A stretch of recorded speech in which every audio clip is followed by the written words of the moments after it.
25, a season of teaching. The time arrived for Luck to move on from their current complex. With their belongings packed, they arranged for Akeley to collect them and transport them to their next destination. They arrived at the scheduled time. The property was a small, ground floor, single-bedroom apartment adjacent to a small catering business run by the owner. The owner's family lived in the same property above. Upon meeting the friendly owner, they provided Luck with a tour of the apartment and then left them to get settled in. Despite the smaller size of the property compared to the previous one, Luck was pleased to have a small, private garden where they could enjoy the outdoors and continue their work. The owner had 2 children. One was a local religious leader, and the other was about to complete their schooling. During the initial weeks of their stay, Luck developed a close bond with the family, engaging in numerous conversations with each member throughout the day. The family was very welcoming and consistently inquired about Luck's needs. Luck continued to visit the beach area they had frequented before, with Akeley serving as their transportation to and from various destinations on the island. As a holy day approached, one celebrated Luck's motherland, which involved exchanging gifts with those close. Feeling charitable and wanting to partake in the celebration, Luck recalled that they had an electronic gaming device in their luggage, which had been gathering dust. They thought that perhaps the youngest child in the house would enjoy using it. Luck called the property owner and explained that they had this gaming device they wished to give. The owner, though not accustomed to celebrating in this manner, was thankful and accepted the gift after Luck insisted. Luck also suggested that their youngest child might enjoy learning to code digital devices, offering to teach them if they were interested. The owner expressed gratitude and said they would pass on the message. They then wished Luck a happy holiday and a pleasant evening before leaving. A few days later, a relative of the property owner approached Luck to discuss the proposition of teaching. Since Luck had met this relative before, they were comfortable with the conversation and gladly offered their teaching services. This opportunity was also a chance for Luck to learn and grow personally, as they had not taught anyone before. The relative inquired about Luck's availability, and Luck responded that they could start whenever the child was ready.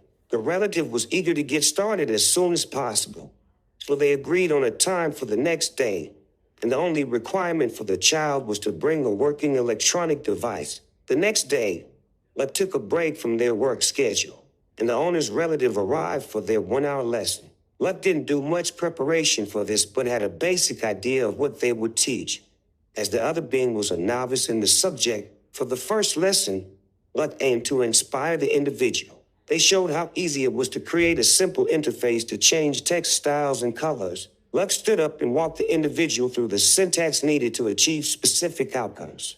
By the end of the hour, the individual had built a small web page and was very grateful when leaving. They arranged to come back in a few days for another lesson. During the lesson, Luck noticed the property owner's child looking through the window, seemingly interested in what Luck was teaching. Later that day, when they had the chance to speak to them, Luck tried to convince the individual to join the lessons as well. They thought that teaching 2 students could be more efficient than just one. Luck offered the opportunity to have a 1-hour catch-up session before joining the second lesson with their relative. With both the property owner's child and their relative now interested in learning, Luck replicated the lesson they had given to the relative, making improvements based on their previous experience. During this time, everything seemed normal and welcoming in their environment. Luck continued to enjoy their visits to the beachfront with Akeley and felt comfortable in the area. On the day of the next lesson, Luck prepared to teach both of the property owner's relatives. Luck had already planned a lesson in their mind, starting with basic syntax and extending into creating a more interactive interface using another language. They executed this plan to the best of their ability in the time allocated. On completing the lesson, they then asked their students if they had any specific ideas for a project they'd like to work on next. They suggested that they could build a simple calculator in the next lesson if they had no other preferences. However, that night, the voices from outside of Luck began to return, disrupting their sleep and causing them distress. It was the first time they had experienced such disturbances since their previous episode and their previous admission. We spent much time inside the private garden, often listening to the same playlist. Before the beginning of the new year, nothing seemed corrupt within our environment. Perhaps it was Perhaps not. It all began at the start of the new year, and we will expand more next. The Raster, Roman 26, Return of the Visualized Voices. Luck had a restless night, the eve of the new year, but decided to put the inbound voices to the back of their mind and continue with their day. They performed the usual routine with a trip to the beach and then stopped by the food supply market to ensure they had enough to consume if their condition worsened. Luck noticed that this time, the voices were limited to their mind and hadn't caused any physical changes in their body. Unlike the previous episode, when they immediately returned to their motherland, this time Luck had chosen to stay and see if the situation improved while honoring their existing commitments and pre-bookings. They wanted to better understand their environment and determine if they could heal without the need for another health admission back in their motherland. In the next 2 days, the voices in Luck's mind did not subside but increased in velocity again. They continued working but struggled with intrusive thoughts and mental imagery, even during rest. Despite the challenges, Luck persevered. They continued to work during this period, logging hours while they felt capable. Though, they often found themselves in a dream state, continually listening and extending the playlist they had initially made while staying at the property.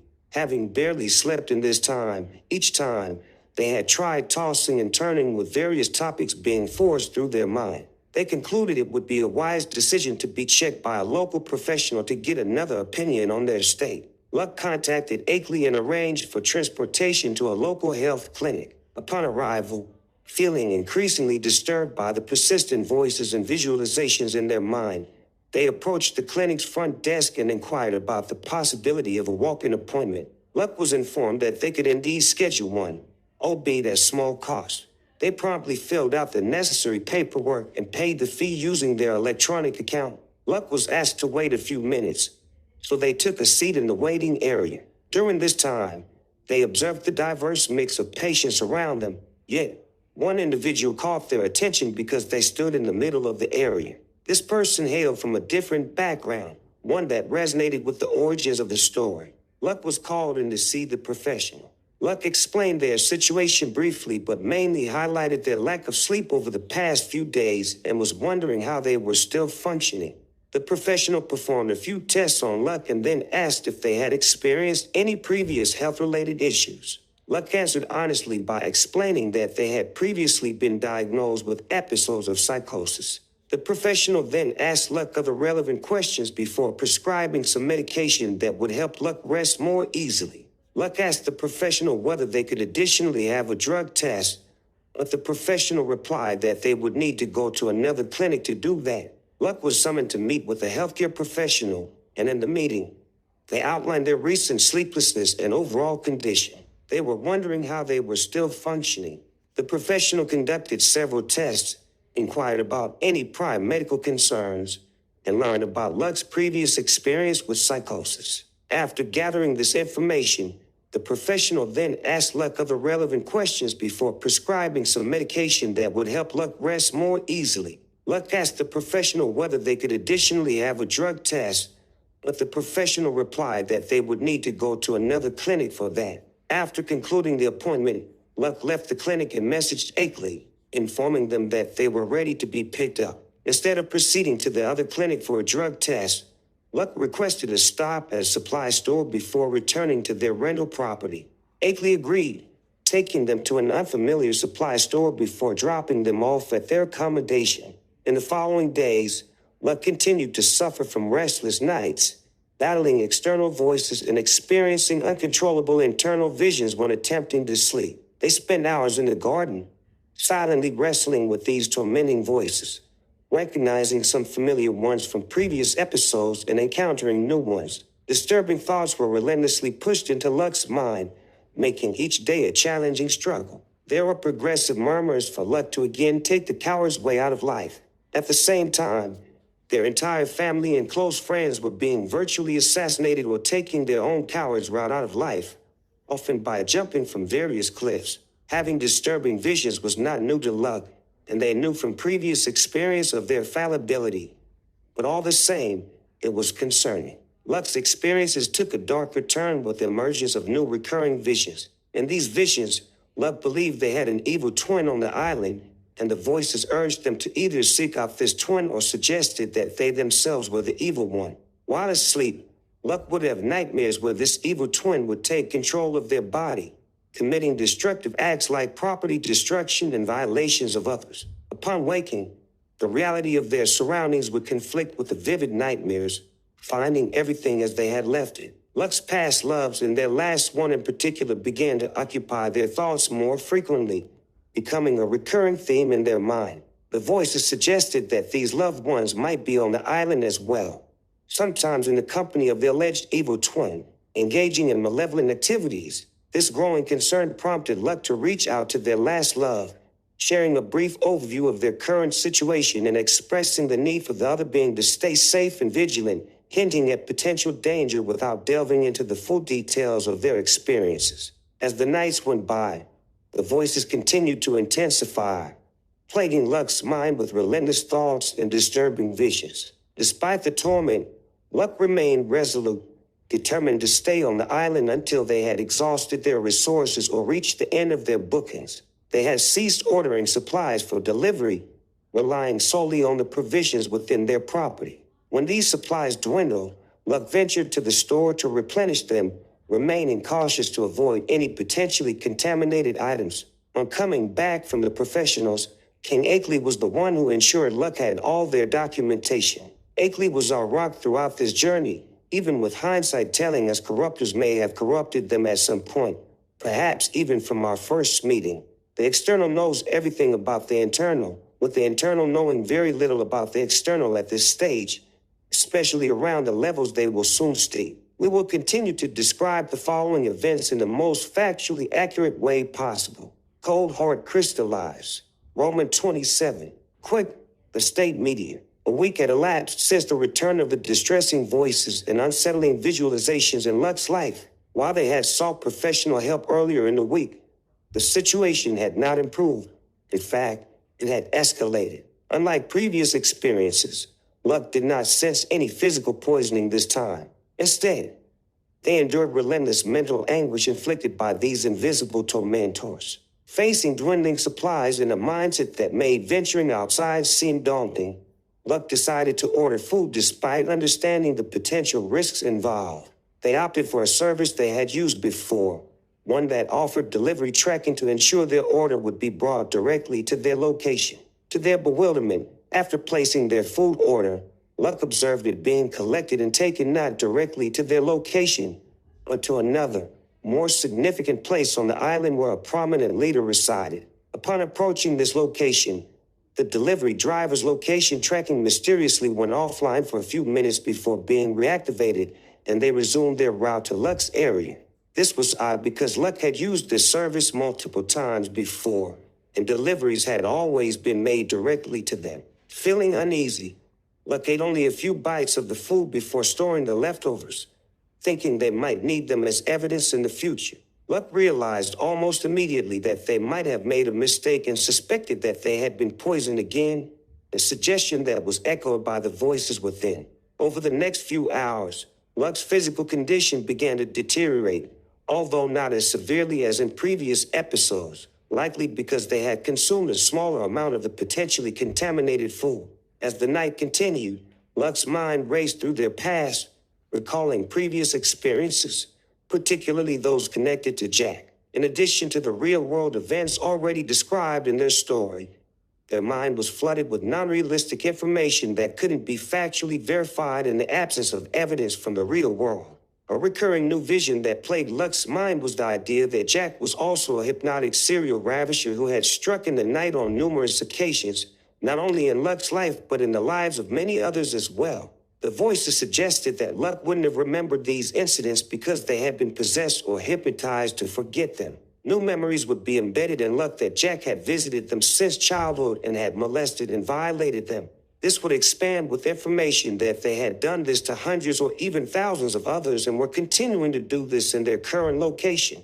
Over the next few days, Luck attempted to fight back mentally, but the voices in their head only increased in intensity, bombarding them with a constant stream of information. Luck felt increasingly uncomfortable with what was happening, especially given their previous experiences. They had gained a deeper understanding of their own mind, allowing them to identify thoughts and information that were not their own, distinguishing between their reality and the intrusive knowledge being forced upon them. Luck continued to be overwhelmed by visions and thoughts related to Jack and his alleged evil deeds until the voices within shifted the narrative. They now insisted that Luck should engage in a virtual legal battle with this individual and their numerous associates. During this time, Luck experienced numerous scenarios related to this legal battle narrative while still having intervals with others. They would frequently engage with imaginary legal professionals, and voices urged them to leave their current location, often providing specific times for them to run outside to be picked up by an imaginary vehicle. Luck, overwhelmed by the persistent voices and distressing visions, ultimately agreed to the imaginary legal battle and committed to traveling to the other person's homeland. They would take them down legally and give their riches to the beings of that country. The voices found this agreement amusing, leading to the next phase of this troubling episode.